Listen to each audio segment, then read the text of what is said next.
शरणं शरणं श्रीनाथ श्रीनाथ शरणं शरणं श्रीनाथ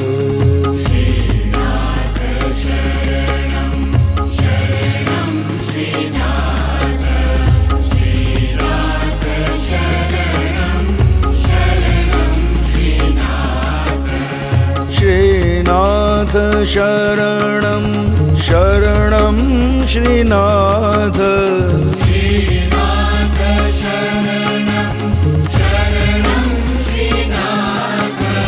श्रीनाथ शरणं शरणं श्रीनाथ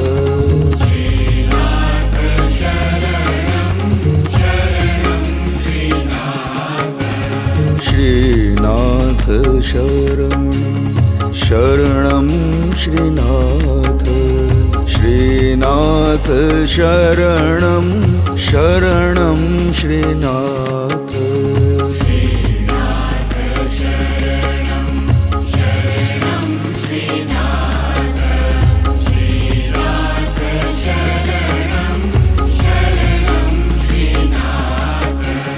श्रीनाथ शरणं शरणं श्रीनाथ श्रीनाथ शरणं शरणं श्रीनाथ श्रीनाथ शरणं शरणं श्रीनाथ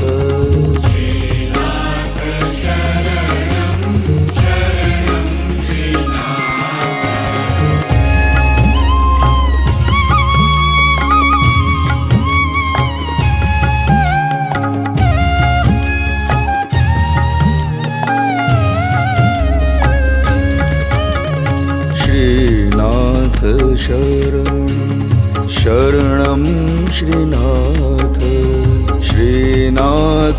शरणं शरणं श्रीनाथ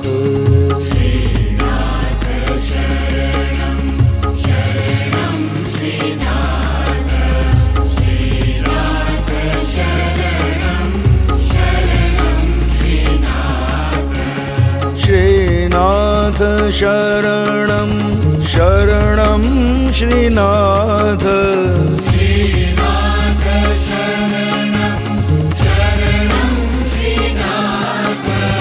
श्रीनाथ शरणं शरणं श्रीनाथ श्रीनाथ शरणं शरणं श्रीनाथ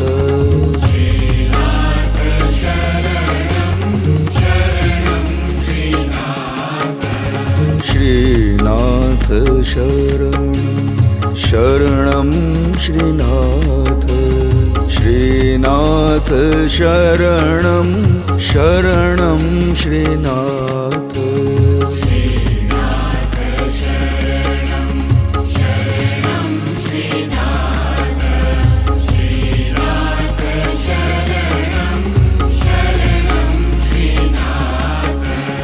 श्रीनाथ शरणं शरणं श्रीनाथ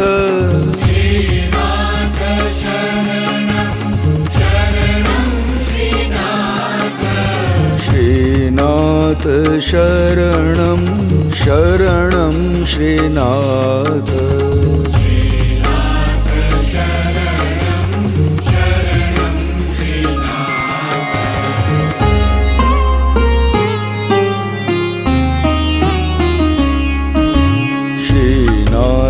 शरणं शरणं श्रीनाथ श्रीनाथ शरणं शरणं श्रीनाथ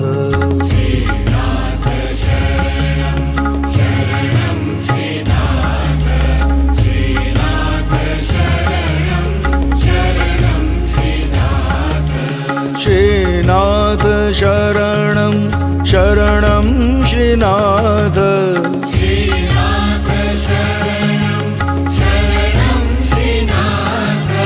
श्रीनाथ शरणं शरणं श्रीनाथ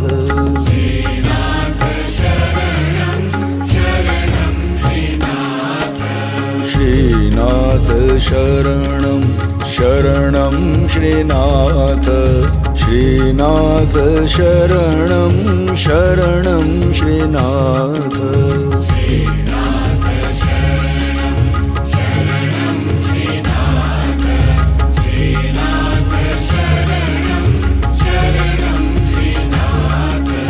श्रीनाथ शरणं शरणं श्रीनाथ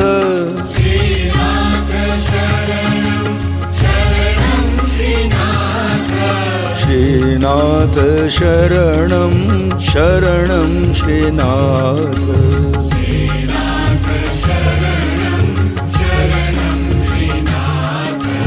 श्रीनाथ शरणं शरणं श्रीनाथ। પૂજ્યભાઈ એટલે ખુદ જગદંબા. પૂજ્ય નાથાભાઈનો જન્મ 1920માં જૂનાગઢમાં થયો હતો. જૂનાગઢની પવિત્ર ભૂમિ પર એક દિવ્ય આત્મા અવતર્યો હતો. તેઓ બાળપણથી જ ખૂબ જ તેજસ્વી હતા. તેમણે જૂનાગઢની પ્રખ્યાત બહાઉદ્દીન કોલેજમાં BA સુધી અભ્યાસ કરેલ. દરરોજ 16 કલાક આધ્યાત્મિક વાંચન. 1943માં પૂજ્ય નાથાભાઈના લગ્ન દિવ્ય જગદંબા સ્વરૂપ પૂજ્ય રમાબેન સાથે થયા.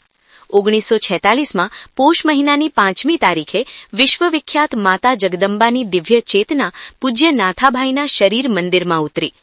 1943થી પૂજ્ય નાથાભાઈ ગોંડલ મુકામે આવ્યા અને દૈનિક સત્સંગ દ્વારા તેમણે ગોંડલના લોકોમાં દૈવી શક્તિ, ધાર્મિક વિધિઓનો મહિમા અને આધ્યાત્મિક જ્ઞાન માટેની જિજ્ઞાસાને વધુ પ્રજ્વલિત કરી. તેઓ ભૂતકાળ, વર્તમાનકાળ અને ભવિષ્યકાળ પૂજ્ય નાથાભાઈ જાણતા હતા, જેમને તેમના અનુયાયીઓ માતા દેવીનો અવતાર માનતા હતા. ગોંડલમાં ઘણી પ્રતિષ્ઠિત વ્યક્તિઓ, લેખકો અને ડોક્ટરો તેમના સત્સંગમાં હાજરી આપતા હતા. તે સમયે પૂજ્ય નાથાભાઈનું ઘર, જેનું નામ શ્રુતિ હતું, અને સત્સંગ આશ્રમ, જે ભાગવત સાધના સંઘ તરીકે ઓળખાતું હતું, તે તીર્થસ્થાન બની જતું. પૂજ્ય નાથાભાઈ જોશી, જેમને લોકો પૂજ્યભાઈ તરીકે ઓળખાવતા હતા, તેઓ એક જ રૂમમાં રહેતા. અમે બારીમાંથી દર્શન કરતા, પણ તે દર્શન જીવન બદલી નાખતું. આધ્યાત્મિક રીતે સાક્ષર મકરંદભાઈ દવે અખંડ આનંદ મેગેઝિનમાં પોતાના અનુભવો વિશે લખતા. યોગી હરનાથ અથવા પૂજ્યભાઈની દિવ્ય હાજરીના અનુભવો શબ્દોની બહાર હતા. સ્ટેશન પ્લોટ પર આવેલ ભાગવત સાધના સંઘનો એ નાનો આશ્રમ નવરાત્રી દરમિયાન ઉર્જાનો મહાસાગર બની જતો હતો. ગોંડલની ભૂમિ ચેતનાથી અભિભૂત થઈ જતી હતી. પૂજ્યભાઈશ્રીનો એક જ સંકલ્પ, માતાજીનું ભવ્ય મંદિર.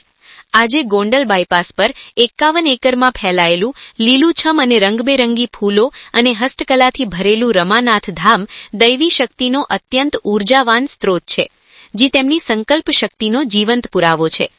જ્યારે પણ તમે ગોંડલમાંથી પસાર થાઓ ત્યારે રમાનાથ ધામની મુલાકાત અવશ્ય લો. હરિયાળી અને શિલ્પ કારીગરીથી ભરેલા કુદરતી વાતાવરણની અનુભૂતિ કરો.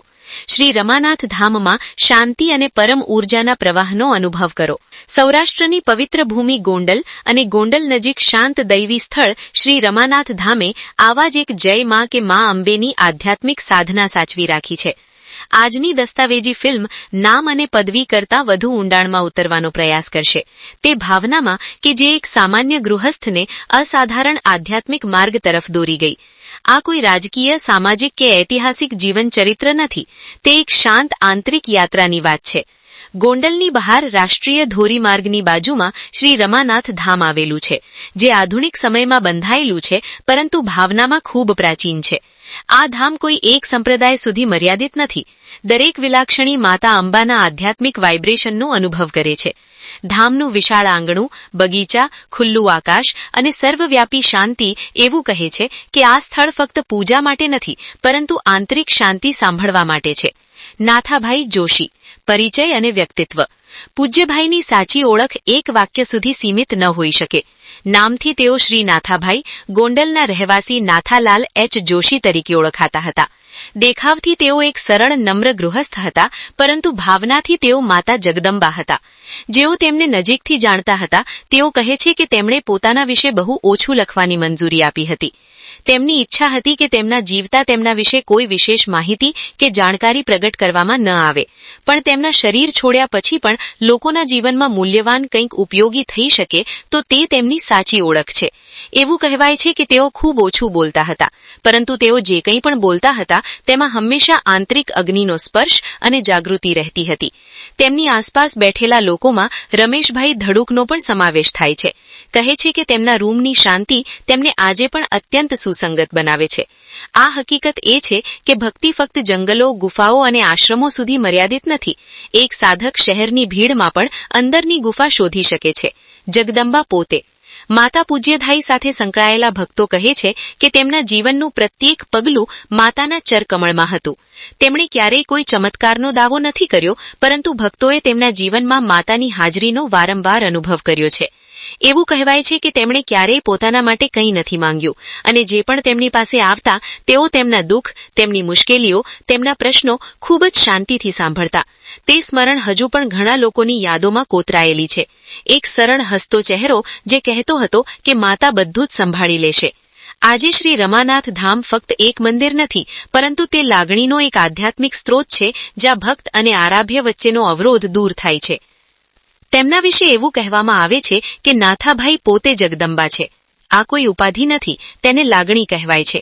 કોઈ પણ પદવી આ લાગણી, કરુણા અને ભક્તિની તોલે ન આવી શકે. આજે પણ તેમના સુપુત્રી ઇન્દિરાબહેન માના પવિત્ર દિવ્ય કાર્ય અને સેવાને જીવંત રાખે છે, ગૌશાળાની સંભાળ રાખે છે અને મંદિરમાં સત્સંગની જ્યોત પ્રત્યે સદા કાર્યરત છે. પૂજ્યભાઈના નજીકના સેવક રમેશભાઈ ધડુક તેમના સેવા કાર્ય માટે સદા સમર્પિત રહે છે. આ મારી યુટ્યુબ ચેનલ VKOK ગોંડલનું સદભાગ્ય છે કે મારી કર્મભૂમિમાં આવી દિવ્ય ચેતનાની મૂર્તિ સાક્ષાત છે. લાખ લાખ વંદન પૂજ્યભાઈશ્રીને. જય માં, જય રમાનાથ.